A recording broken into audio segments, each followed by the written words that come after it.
Bonjour, je vais vous exposer le dysfonctionnement du redémarrage en continu que l'on rencontre sur certains téléviseurs de la marque Sony.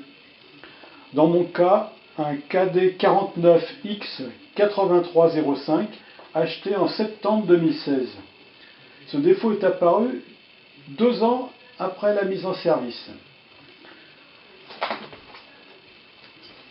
Démonstration. Je branche le téléviseur.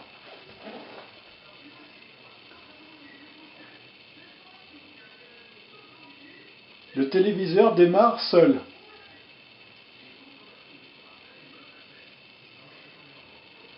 Le système Android s'initialise. Jusque-là, rien d'anormal.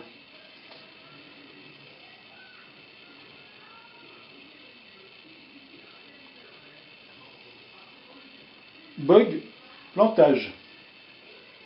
Écran noir. Le téléviseur redémarre.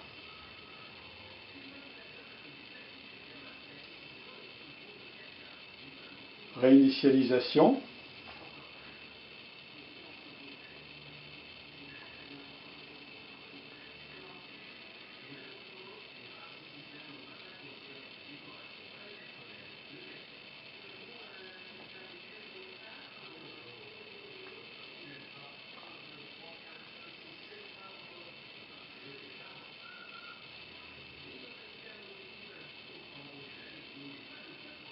Plantage.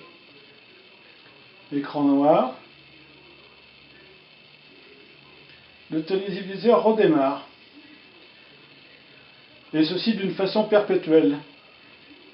C'est le redémarrage en continu. Impossible d'arrêter ce cycle perpétuel.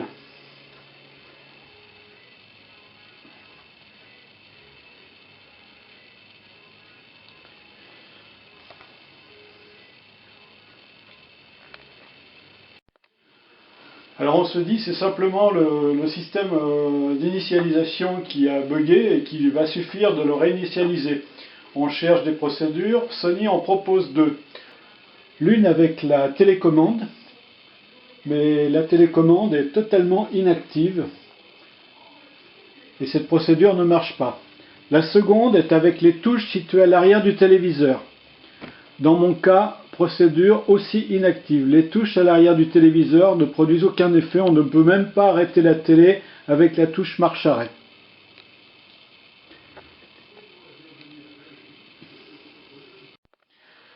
La procédure de Sony pour réinitialiser se termine par la phrase suivante, je cite: « Après la 5e tentative, veuillez appeler notre ligne d'assistance pour plus d'assistance. » Là on se dit, tout espoir n'est pas perdu.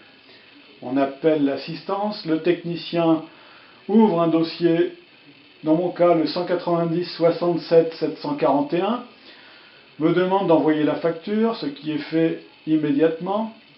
Le technicien me dit qu'il n'a pas d'autre procédure que celle que j'ai essayée et qu'il ne peut rien faire.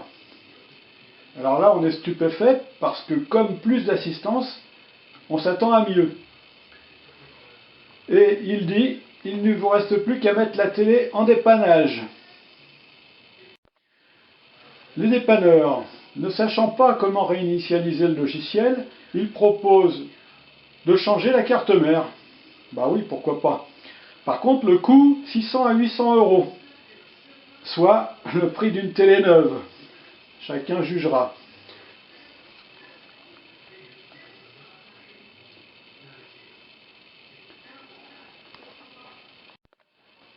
On va sur les forums pour voir et chercher une solution. Et là, on se rend compte que ce problème, on n'est pas le seul à le rencontrer, que beaucoup de personnes sur des téléviseurs disent « j'ai le même problème, j'ai le même problème ».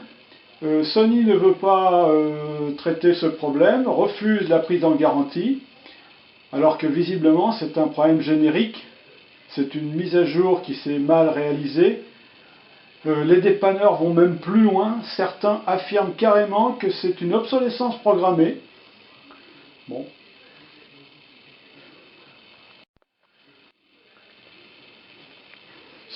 Suite à mon appel à l'assistance, donc Sony m'a fait une réponse écrite sur son site. dans lequel il refuse toute prise en compte du problème au titre de la garantie, celle-ci étant expirée. Il refuse de reconnaître que c'est un problème générique rencontré par de nombreux téléviseurs. Et en dernier lieu, je cite, écrit « Je vous informe que ce dysfonctionnement peut survenir au cours de la vie du produit ».